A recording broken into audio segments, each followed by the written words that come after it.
walking rant. The amount of research and medical care for women, especially as they get older, is so dismal because in most societies, women are still disposable. Sometimes when I'm online, I don't know who's more anti-women. Women who talk about women or men who talk about women. Because the men go, well, after you get over 40, you're useless to us. We can just trade you in. And women don't care about other women's problems, other women's health problems, women who are poor, women who've been abused. So I'm like, does anybody care about women? And a lot of women don't uphold other women in their decision making. They don't uphold them in their health care, their emotional care.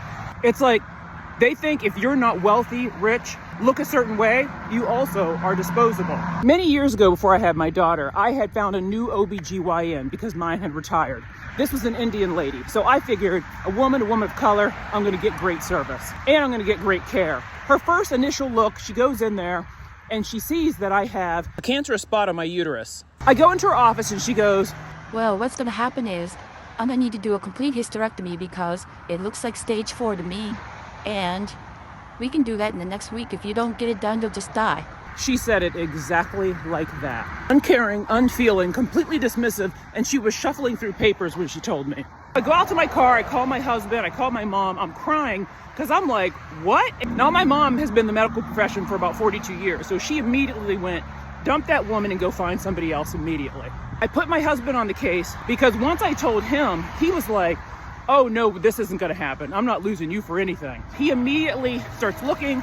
We find an oncologist, gynecologist, who was amazing. My very first appointment with her, she listened, she cared, she explained what could happen. She explained what she was going to do and said, don't worry about this. I'm good, this will be a success. All she had to do was a biopsy, cut it out, and everything was fine. Had I stayed with that other woman, I would have listened to her and had a hysterectomy on something that I went in the hospital, outpatient, was out, and I've been free and clear ever since. Her treatment of me was very anti-woman. After that whole situation was over, my husband and I were in the living room talking about it, and he was so angry about the way she treated me. She was so flippant about, oh, just have a hysterectomy, it'll be fine. You can't have children, and it'll be fine. And it made him so angry about her low level of care towards me. I said, well, it's funny because something like this had happened to me before, except it was a male gynecologist when I was at Ohio University. I saw the gynecologist all 4 years and everything was fine. Then I moved to Atlanta, Georgia.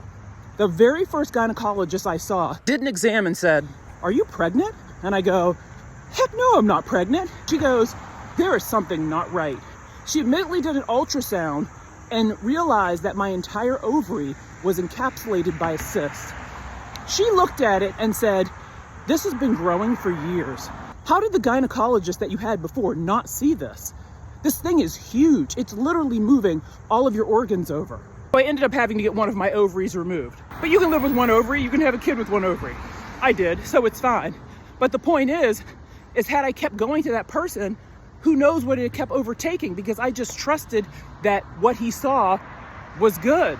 After that experience with that man, I said, I will never have a male gynecologist again. But then I realized later in life, it's not if they're a man or a woman or even a person of color. If somebody doesn't care about you, they don't care about you. And now I'm starting to go through perimenopause, and the lack of understanding, the lack of knowledge around this is astounding. My gynecologist, when I asked him about it, just gave me some paperwork on it. Didn't try to take my levels of hormones or try to send me to somebody who knew more. And even in my primary care physician, who just started taking HRT, was like, I didn't believe it until it started happening to me. This is a woman doctor who didn't believe what other women were saying until it started happening to her. As a society, we are all under the spell that women are not important. I'm telling you, I truly believe when women get sick, when women get hurt, and they're left to die or they're not taken care of in a great way, it's because people truly think they can just get another one. That sounds really harsh, but that is my synopsis of this whole situation. A renowned oncologist said the percentages of men that leave their wives once they get cancer are way closer to 100% than they are to 0. She goes, it is sad. When women need them the most, their husbands will leave them and get a newer model. Unless you have somebody who truly loves you and truly in their heart will fight for you. Just look at the comments online. As soon as you start arguing with a man about life, about having children, about getting married, the very first thing they do is say, if you're over 30, you're over the hill. If you're heavy, you're not worthy of love. If you're ugly, you're not worthy of love. Like, women have this entire laundry list of things that make them unlovable, unworthy, and you could just go ahead and put them out to pasture. So if you have all of those things and you're old, you're screwed.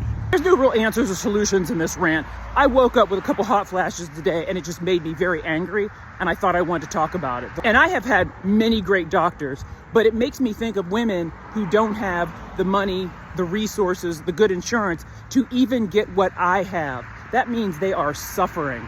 And that is why I always say, ladies, the only people that are going to save you are other women. Until we figure that out, we're sunk.